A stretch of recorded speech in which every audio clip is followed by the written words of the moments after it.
Splatoon 2 is more of Splatoon. This is a good thing and a bad thing both. It's a good thing that the same core gameplay loop that we loved and got addicted to with the original game is here again, and it's every bit as great now as it was then. Nintendo's whimsically inventive take on the third-person shooter with its amazing territory control mechanics and its emphasis on new forms of movement plays just as well now as it did back in 2015. The new maps are every bit as well designed as they were in the original game, and unlike the original Splatoon, Splatoon 2 launches with a lot of content in which it can flex its mechanical prowess muscle. So if you like the original Splatoon, if you like the territory control of Turf War, the objectives-based gameplay of the ranked modes, if you like the instantaneous ability to turn into a squid and the movement and new strategies it unlocked for you in battle, if you like the ability to super jump to your teammates in a pinch and coordinate with them to claim more of the map, if you like the grind for better gear and the great festive Splatfest, well, all of that is back, and you're gonna like it just as much now as you did back then. This is Splatoon through and through. It's not lost its charm, it's not lost its whimsy, it remains as incredibly fun and addictive now as it was back then, and it's retained its unique sense of style. But it's bad because most flaws that were present in the original Splatoon have made it over to Splatoon 2 as well. And unlike with the first game, where the sheer freshness of the concept was enough to make us excuse Nintendo missing some basic things that really should not be missed in a multiplayer shooter, this time they feel exacerbated, even though in a lot of cases, Nintendo has worked on improving things, if at least a little. For instance, the infamous map rotation is still here. With the first game, it made sense for Nintendo to do that in that they were not sure about the extent of community the game would have, and they didn't want to fracture and splinter it across various playlists and modes. But Splatoon was a major hit, and Splatoon 2 is trending to be bigger, so why repeat that? Yes, the rotation is now shortened to only 2 hours instead of the original 4 hours, but why do I need to be playing at a certain time to be able to play the map I want? Ranked mode, similarly, cycles through 2 of its 3 modes every 2 hours, which is a step up from how things used to be. But again, why do I need to be playing at a certain time to be able to play my mode of choice on my map of choice?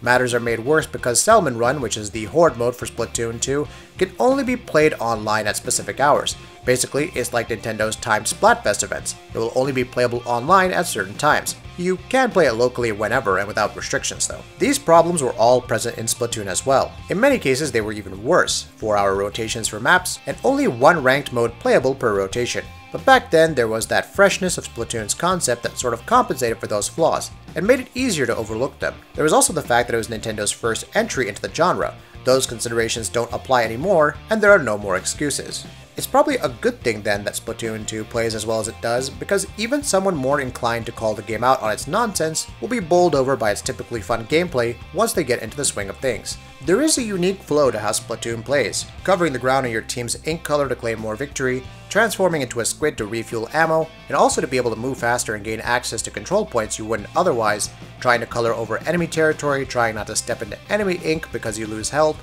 shooting enemies and splattering them in an explosion of your team's ink color, gaining time and territory advantage, using gleefully chaotic special and sub-weapons, and more.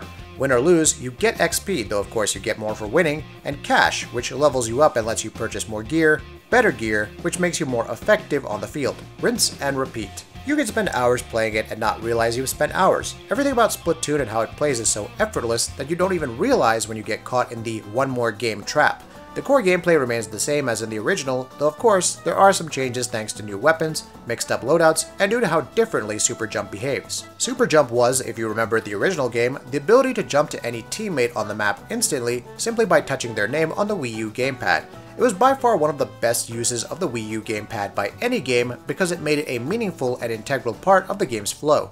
The Switch of course lacks a gamepad, so Super Jump has seen some changes to accommodate that.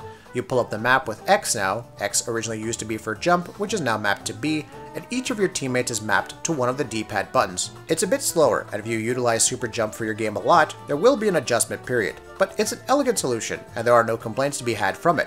It's not better, and it's not worse. It's just different. I've spent so much time talking about the game, and I haven't even talked about the ancillary content. This should tell you how much there is this time around compared to the original game. There is a single-player campaign which, much like the original game, tackles some humorous story and lore in a 3D platformer-inspired format. It's again more of the same as the original game though, although, again, Nintendo gets more inventive with the design here, leading to more ambitious levels and mechanics. There is Salmon Rush, which is this game's take on a co-op horde mode. There's even a music minigame which lets you jam to the game's great soundtrack. Yes, of course the soundtrack is great. The original game had an earworm of an OST, and Splatoon 2 is no different, continuing the same vibe, but going more experimental.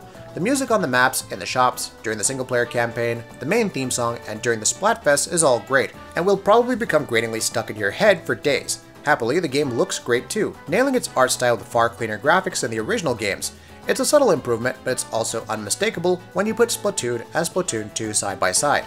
Where does that leave us with Splatoon 2? It is, as you can imagine, a really good game. It's great fun, and you'll probably get dozens upon dozens of hours of great fun from it over the course of the Switch's life, if not more.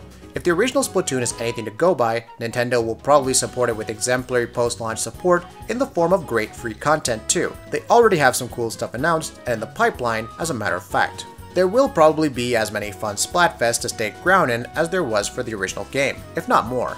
Basically, if you like the original game, get Splatoon 2. It's not even a question. This has everything that made the game great. If you never had the chance to play the original, jump on this one. It's fantastic, and its freshness and inventiveness will bowl you over. But if you're among those who are expecting Nintendo to address the idiosyncrasies of the first game and to be a little more ambitious, then Splatoon 2 will probably disappoint you, at least a little. It's still fun, it's still addictive, and you'll still lose yourself to it for hours on end, but the flaws from the first game still exist, and they will stand out more, and like me, you'll mourn the fact that Splatoon 2 did not heed its own predecessor's advice to stay fresh. That'll be it for this video. If you like what we're doing, please go ahead and subscribe, and we'll see you next time.